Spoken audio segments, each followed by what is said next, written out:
Salam alaikum, Mazul Fillaoun, bonjour. C'est la nuit sournoise, noire, en pluie d'effroi et de doute.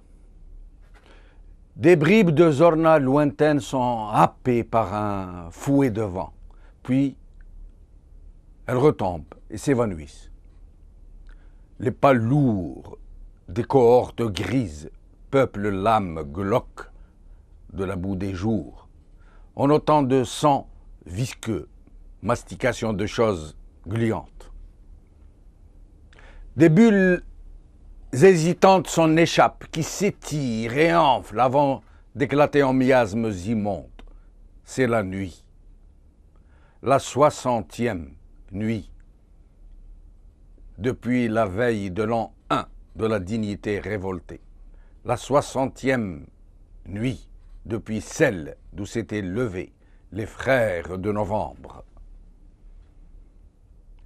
Ils avaient juré d'une seule voix, étranglés par l'émotion, la main droite sur le cœur et le regard figé sur les horizons qui cloîtraient le soleil, qu'ils le libéreraient, qu'ils uniraient leur volonté d'acier pour souffler sur les noirs nuages qui obscurcissaient la vie et les dispersaient à tous les vents. Ils n'avaient qu'un mot à la bouche, liberté. Lorsqu'ils enfourchèrent leurs noirs étalons barbes, écumant d'impatience bridée, ils jetèrent un dernier regard, voilé de pur cristal, sur leur famille qu'ils abandonnaient à la nuit noire. Ils ne partaient que pour l'en libérer. Les libérer des sombres voiles qui pesaient de tout leur poids sur tout leur être tout entier, sur l'Algérie tout entière. Ils s'ébranlèrent dans une formidable cavalcade. Leurs cris exaltaient le nom de Dieu, forgés de foi en Dieu, mais aussi de foi en l'homme, montaient au ciel. Leurs yeux lançaient des éclairs, tandis que de leurs vieux fusils tonnait le baroud de l'honneur retrouvé. Sous les sabots de leurs chevaux aux crinières échevelées, des incendies s'allumèrent qui illuminèrent les vallées ténébreuses. Un jour de feu et de dignité monta vers le ciel jusqu'à la plus haute nuit. L'orage que les frères de novembre avaient provoqué retentit aux coins les plus reculés de la planète et fit trembler les lourds idourar des Aurès et d'une Djerger, les plaines du bas pays et jusqu'aux dunes apaisées du Sahara. Des fleuves de sang affluèrent vers l'horizon, charriant des monceaux de corps déchiquetés en un torrent tumultueux qui fit se rompre les digues noires qui enfermaient la lumière de la liberté. Les rangs des cavaliers de l'aube s'étaient disséminés, jusqu'à ne plus être que quelques rares survivants. À chaque pas tombaient des milliers et venaient enrichir le fleuve de la liberté de leur sang et de leur amour. Alors, de partout se levèrent les hésitants, tous ceux dont le cœur avait été broyé, envahi d'incertitude, qui ne savaient plus qui il était ni ce qu'ils étaient devenus. Ils se levèrent tous, hommes et femmes, jusqu'aux enfants. Ils marchèrent d'un même pas sûr vers la lumière qui venait à leur rencontre. Il leur restait à franchir une terre de brume et de doute. Une voix angoissée résonna alors dans le brouillard. Qu'est-ce que vous voulez?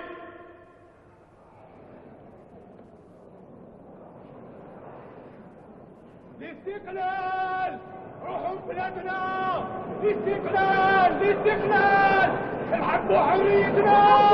هدوا خارج لنا هدوا!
Un peuple tout entier découvrit la lumière après une si longue nuit d'oppression. Les blés blonds dansaient dans les plaines heureuses, les éclats de rire résonnaient et la joie aussi. Le pays semblait avoir changé de nom puisqu'il s'appelait désormais Allégresse. Mais quelques jours seulement, après le retour de la lumière tant espérée, des flancs même du pays, de son est et de son ouest, de noirs nuages s'avançaient au-dessus des noires cohortes, hérissées de baïonnettes montées sur des blindés rugissants. La nuit revint, elle s'installa et étendit ces noires, ces sombres ombres, non seulement sur tout le pays, mais aussi dans les cœurs et jusque dans les consciences, jusqu'aux âmes qu'elle corrompit et qu'elle altéra. Certains, parmi les cavaliers de l'aube, furent poignardés dans le dos, étranglés par leurs frères d'armes, assassinés dans des pays d'exil. D'autres furent achetés à vil prix pour accepter le règne de l'ombre. Depuis, c'est la nuit. La longue nuit coloniale n'a connu qu'une aube fugace. Une autre nuit lui a succédé, plus trompeuse, plus traîtresse. La Zorna retentit désormais jusque dans les consciences, et les Bnedria s'en donnent à cœur joie. Des doigts voraces caressent de l'argent poisseux, de sang et de crasse. Les égouts ont vomi tout leur contenu, d'eau noirâtre où surnagent des choses immondes, où patauge tout un peuple qui ne sait plus ni qui il est, ni ce qu'il est devenu, ni d'où il vient, ni où il va.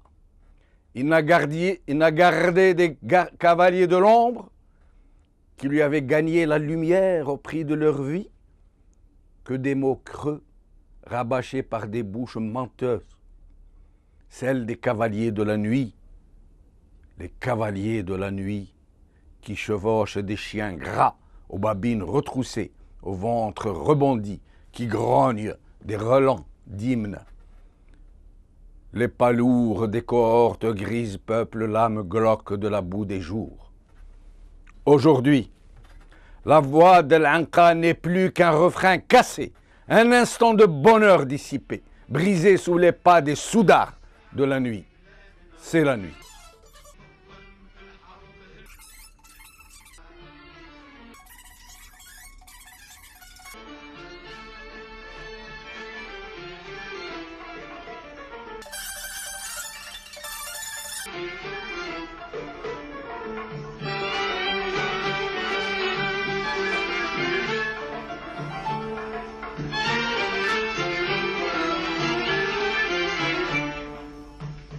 بسم الله نور القلوب الساسي منا كبر سلاح المجاهدين زيادنا تنصر جيش حرير على العذاب من فضل الرحمن.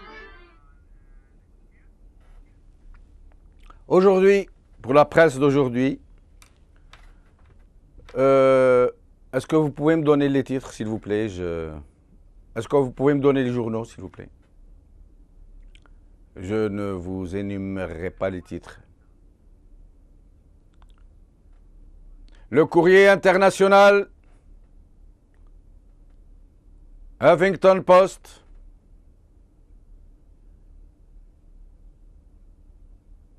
Al-Watan. Avec nous aujourd'hui, le professeur Belaïd Abban. Nous avons convenu, lui et moi, tout à l'heure, alors que nous étions au téléphone, de nous tutoyer désormais. Parce que nous sommes devenus amis. Lui et moi, chevauchons aussi ces ondes qui nous portent vers notre peuple, pour lui dire que nous sommes de ceux qui sont avec lui et qui seront toujours avec lui, à ses côtés. Belaïd, merci d'être avec nous. Professeur Belaïd Abban. Cette invitation, ce jour, je dirais même béni d'un 1er novembre sur lequel nous allons peut-être discuter et puis pour lequel nous devons évoquer un certain nombre de choses, en particulier le sacrifice de nos aînés. Oui.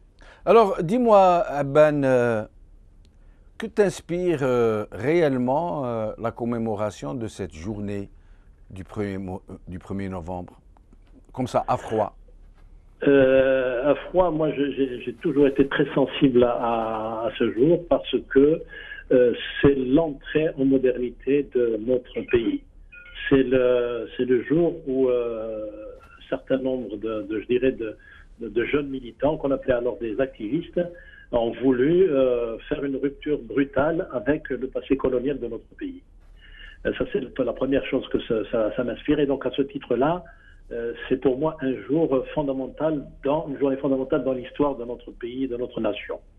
La deuxième chose, c'est que malheureusement, je trouve que ni les pouvoirs publics, ni même notre peuple n'évalue à sa juste valeur, à sa juste mesure, ce jour qui me paraît être le moment clé de notre histoire nationale, à savoir, c'est à partir de ce jour que nous avons jailli comme un champignon atomique dans la modernité du monde. Voilà un peu ce que ça m'inspire, et c'est dommage qu'on n'en parle pas assez, qu'on n'enseigne pas cela suffisamment. Je dirais même qu'il était question que je fasse une conférence à l'université d'Alger, donc pour samedi, je devais être invité, et puis les autorités ont décommandé cette conférence parce que c'est pas le moment de dire des choses, etc., etc. Donc ça, j'ai été mortifié d'entendre encore un tel langage.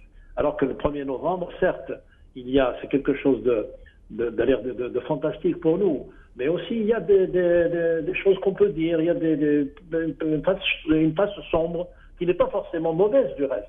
Mais tout doit se dire maintenant, nous sommes un peuple mûr, les Algériens sont mûrs et ils peuvent tout à fait parler de ces moments clés de notre histoire nationale. Moi, je me rappelle, Belaïd, le jour de l'indépendance à Batna, j'avais 10 ans. J'étais un enfant, ma mère nous avait cousu des calots, d'un côté vert, un côté blanc et rouge au milieu. Et tout le monde était dehors, les femmes, les enfants, même les familles qui généralement ne gardent leurs femmes à la maison, qui étaient très ombrageux pour tout ce qui concerne leurs épouses. Tout le monde était dehors, toutes les femmes lançaient des youyous, les hommes dansaient, chantaient, s'embrassaient, ils rentraient manger dans les maisons des uns des autres. C'était indicible. Nous, on était enfants, on n'y comprenait rien.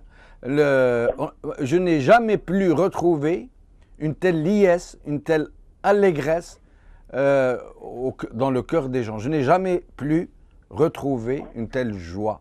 Et en fait, nous étions partis pour devenir un peuple libre, un peuple qui allait construire sa démocratie. Qu'est-ce qui est arrivé? Qu'est-ce qui est arrivé? Qu'est-ce qui a fait que cette nuit, cette aube n'a été que fugace, comme je l'ai dit tout à l'heure? Mais il est arrivé que nous avons connu un moment de, j'allais dire, d'euphorisme et de liesse qui était tout à fait justifié. Et puis qu'ensuite, les gens ont commencé à se rendre compte que le pays a été laissé dans un état de pauvreté épouvantable. Donc les véritables problèmes ont commencé à se poser, ça sur le plan économique. Il y avait une misère. On est de la même génération, donc j'ai vécu en toute conscience ces moments-là. Donc nous nous sommes rendus compte que dans l'indépendance, c'est bien, mais il faut manger, il faut s'éduquer, il faut se loger, etc. La deuxième chose, c'est qu'avec l'indépendance, les couteaux du pouvoir sont tirés. C'est-à-dire la discorde politique, pour reprendre un terme déjà utilisé, la discorde a commencé en 62. C'est-à-dire qu'en fait, ceux qui ont œuvré pour libérer notre pays pensaient chacun qu'il était légitime à prendre le pouvoir. Et nous avons vu comment, dès 1962, le pouvoir a été confisqué par un groupe au détriment d'un autre. Et puis, je citerai encore un moment de déniaiserie, comme je l'ai appelé, du peuple algérien, c'est que le pouvoir nous avait, de l'époque, il faut le citer, c'est le pouvoir de Mandela, nous avait sollicité pour lui remettre tout ce que nous avions comme richesse et construire l'État national. Eh bien, à ce jour, on ne sait pas ce qui est devenu ce trésor, c'est le fameux Sandouk Tadamon. Voilà donc les vrais problèmes qui ont commencé à se poser et qui ont fait que les Algériens commençaient à revenir peu à peu de leurs illusions. Et ça, ce n'était pas très difficile puisque tous les gouvernants ont un peu fait aussi pour que le peuple ne soit plus le naïf qu'il était à partir de 1962. Mais Belaïd, en fait, ce qui s'est passé réellement et qu'on doit dire, c'est qu'en 62, l'armée des frontières, je ne vais pas dire qui a profité, qui dans les circonstances lui ont permis de s'étoffer, de s'armer, parce qu'il y avait la ligne Maurice, les opérations Châle, etc. Ils ne pouvaient plus envoyer d'hommes et de matériel vers l'ALN de l'intérieur. Donc l'armée des frontières s'est considérablement fortifiée. Et en 62, c'est une véritable armée qui disposait de blindés, de camions, d'artillerie, de canons, etc., qui rentrait dans le pays et qui a pris le pouvoir par la force.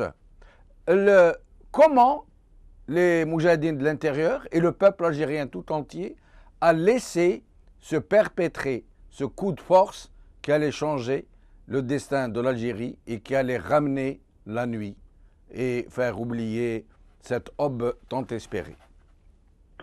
Rappelle-toi, Jamel, le slogan de l'époque, moi je l'ai encore en tête, c'est Bassin Barakat. Oui, donc les gens, ce qu'ils cherchaient, ce n'était pas de choisir un clan contre un autre. D'abord, on ne pouvait pas opposer de résistance à une armée, comme tu l'as dit, qui était très puissante, qui comptait 30 000 hommes, avec une armée moderne, avec des blindés, qui en fait s'était constituée en dehors des frontières et qui avait pour seul but d'arriver et de prendre le pouvoir. Ça, c'est un point. Deuxièmement, le peuple, il venait de sortir d'une guerre. Et donc, pour lui, c'est pas question d'aller s'opposer à un pouvoir. Et puis, qui pouvait distinguer à l'époque quel était le bon, quel était le méchant? Donc, on a laissé faire, le pouvoir a été pris, et puis les gens se sont dit, de toutes les façons, ce sont des gens qui ont fait la guerre, qui ont libéré notre pays. On compte sur eux pour qu'ils puissent nous sortir de là, pour nous donner du travail, de l'éducation, de la nourriture, de l'eau, etc. Donc, c'est très difficile de dire que le peuple aurait pu se soulever. Je ne crois pas que c'était possible à l'époque. D'ailleurs, même ceux qui se sont soulevés par la suite, à savoir le FFS, il y a quand même une partie d'erreur dans ce soulèvement qui me paraissait, à mon avis, un peu précoce, même s'il était justifié. Mais curieux bégaiement de l'histoire, et je vais revenir à notre discussion. Aujourd'hui, les gens sont ulcérés par ce qui se passe, par l'oppression, par ce qui se passe en ce moment, par ce régime complètement hallucinant. Et ils ne veulent rien faire parce qu'ils se disent « Ah, sinon on va retomber dans les années de la décennie rouge, on va retomber dans la violence. » Et il s'est passé donc la même chose en 62 avec ce Sébastien Barakat. Les gens ont dit « Suffit la guerre, suffit la violence, on a eu l'indépendance, on ne va pas encore retomber, on ne va pas se déchirer, il faut tout accepter. » Malheureusement, c'est quand même un bégaiement de l'histoire qui se répète. Mais sinon, Belaïd, est-ce que tu es de ceux qui pensent qu'il faut tout dire aux Algériens? Moi, je me rappelle avoir lu un jour une interview d'un historien algérien, Mahfoud Qaddash, qui avait révélé que Boumedienne lui avait dit que le peuple algérien n'a pas besoin de savoir, qu'il ne faut pas lui dire toute la vérité, que le peuple algérien avait besoin de pain et non pas de savoir. Qu'est-ce que tu en penses toi-même? Oui, c'était dès 1900, le début de l'indépendance. C'était en fait, il avait dit cette fameuse phrase à Yves Courière, qu'il a d'ailleurs reproduite dans un de ses ouvrages. Il a dit « Notre peuple, pour le moment, il n'a pas besoin de savoir ». Alors, peut-être qu'à l'époque, effectivement, les blessures étaient encore très vives et qu'il ne fallait pas réveiller les vieux démons. Et cela, du reste, arrangeait bien Boumedienne, puisque si on devait dire tout ce qui s'était passé, ce n'aurait pas été à la gloire de Boumedienne, puisque Boumedienne est rentré 2 fois en Algérie jusqu'à Loire-sur-Nice pour une inspection. Donc, si on disait tout ça à l'époque, c'était pas à la gloire de Boumedienne. Maintenant, est-ce qu'il faut tout dire? Moi, je suis totalement d'accord pour tout dire. Et chaque fois que je fais une conférence, que ce soit en Algérie, en France ou ailleurs, j'ai toujours tout dit. Et je commence par dire, il n'y a aucune question taboue. C'est la meilleure façon, d'abord, d'exorciser tous les démons qui nous habitent et peut-être même de ramener un peu de paix et de sérénité, un peu d'apaisement dans la conscience nationale. Il faut tout dire, c'est le moment, le peuple est mûr. Et pourquoi d'ailleurs il faut tout dire? Parce que le présent nous interroge sur le passé. Exact. Parce que en fait, les gens qui nous gouvernent maintenant, ils nous disent c'est au nom de la légitimité historique et révolutionnaire. Alors nous, on veut savoir ce qu'est cette légitimité révolutionnaire, légitimité historique. Qui a fait quoi? Voilà ce qui est important. Et puis maintenant, il faut tout dire parce que le moment de la mamelle de la légitimité historique, c'est terminé, puisqu'avec le président Bouteflika, je dirais, comme je l'ai écrit déjà, le dernier des Mohicans. Maintenant, il faut tout dire, le peuple et notre jeunesse est tout à fait prête à entendre ce qu'on a à lui dire. Et d'autant plus que les derniers témoins de cette épopée, de cette période, sont en train de disparaître les uns avec les autres. Absolument. Je rappelle que tu es toi-même le neveu d'un révolutionnaire historique, Abban Ramzan, dont jusqu'à aujourd'hui, on ne sait pas réellement ce qui s'est réellement passé. Eh bien, Jamel, cher ami, on va bientôt savoir ce qui s'est réellement passé, puisque mon livre est prêt, il va sortir dans pas longtemps, et j'ai dit tout ce que j'avais à dire sur cet épisode de la Révolution algérienne, parce que si on veut écrire un livre, il faut dire la vérité. Si on ne doit pas dire la vérité, il ne faut pas écrire de livre. Donc les choses vont se dire, il n'y a pas que moi, il y a des tas de jeunes, j'allais dire d'acteurs, de témoins, qui écrivent et qui disent chacun sa vérité. C'est toutes ces petites vérités qui vont former le grand fleuve de notre vérité nationale et qui va contribuer, j'espère, à l'apaisement de notre mémoire. Ben, j'espère. Il y a tellement de choses à savoir, comme par exemple l'enfermement des corps, des restes de Amiroche de Sil Hawass, Rabbi Yarhamham, à Bab Jdid, dans les locaux de la gendarmerie, pendant des années. On leur a refusé l'enterrement dans leur terre, dans cette terre pour laquelle ils avaient donné leur vie. Il y a l'assassinat après l'indépendance de Karim Belkacem, de Khidr et de tant d'autres qui avaient été enlevés après l'indépendance, d'authentiques révolutionnaires. Il y a aussi à dire comment certains leaders de la révolution, dont certains étaient des colonels, chefs de wilaya, se sont laissés acheter à vil prix pour jouer le jeu de ceux qui avaient commis le coup de force contre la volonté populaire. Donc il y a tellement de choses à dire, mais est-ce que le climat s'y prête à partir du moment où ceux qui règnent aujourd'hui sont appartiennent au clan. C'est des alliés naturels de ceux qui ont commis ce coup de force en 1962. Oui, cher Jamal, je vais apporter quand même un bémol à ta vision très très pessimiste. Je peux te dire qu'actuellement en Algérie, tout ce que nous venons de dire se dit. Que le président Bouteflika, qui est actuellement au pouvoir, est insulté à longueur de colonne. Que toutes les critiques possibles et imaginables peuvent être émises. Moi, personnellement, j'ai toujours dit ce que j'avais à dire. Et je mets les formes, bien sûr. Parce que moi, j'insulte pas, je ne suis pas quelqu'un qui insulte. Mais toutes les vérités peuvent être dites, et elles sont dites. La séquestration des dépouilles d'Amir ça a été dénoncé, et je le redis, c'est un acte inqualifiable, c'est un acte impardonnable. On ne peut pas. Alors, quand tu me disais tout à l'heure, Boumedienne disait que les vérités ne sont pas bonnes à dire. Ben voilà, pourquoi dire les vérités? Parce qu'on a peur même d'un tadossement, on a peur même des rivalités que peuvent susciter un tadossement, qu'on n'a pas trouvé mieux à faire que d'enfermer dans un local de la gendarmerie. Et c'est le président Boumedienne lui-même qui a donné l'ordre. Ce n'est même pas la peine maintenant de chercher à savoir si c'est Ben Chérif ou c'est Qasem Erbah. C'est le président. Il n'y a que le président du Conseil de la Révolution qui a donné l'ordre, et c'est à cause de lui que ces corps ont été enfermés. Et cette vérité doit être dite, et c'est porté au passé de Boumedienne. Et à ton avis, Belaïd, pour essayer de résumer, il ne nous reste plus beaucoup de temps, mais c'est une question tellement importante dont nous aimerions bien avoir, pour laquelle nous aimerions bien avoir une réponse claire, nette. Est-ce que Novembre a tenu ses promesses? Novembre a tenu ses promesses parce que Novembre nous a libérés. Il nous a donné un État indépendant, une nation en devenir, et on a libéré notre peuple de la domination minoritaire. À ce titre-là, Novembre a tenu ses promesses. Alors, Novembre n'a pas tenu ses promesses parce qu'en fait, Novembre ne nous avait pas promis la liberté individuelle. Il nous a promis la liberté collective. Donc, la libération d'un pays à titre collectif. Il nous a pas promis le bien-être économique pour tous.